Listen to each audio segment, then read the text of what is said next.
इस शख्स ने कुरान को सीने में बसाया, जिस शख्स ने कुरान को सीने में बसाया, फिरदौस मुअल्ला में मकान अपना बनाया। जिस शख्स की औलाद हुए हाफिज कुरान, जिस शख्स की औलाद हुए हाफिज कुरान, महशर में मिलेगा उसे एक ताज दुरख्शा, महशर में मिलेगा उसे एक ताज दुरख्शा।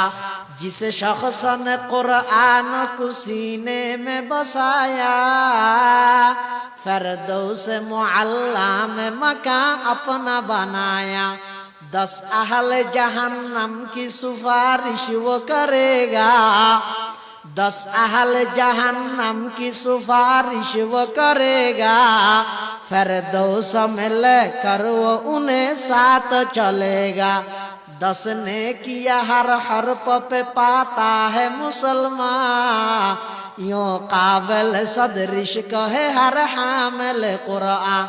क्या खूब है, क्या खूब है, क्या खूब है कुरान के फैजान की बाती। आई मोमिन करते रहो कुरान की बाती, आई मोमिन करते रहो कुरान की बाती।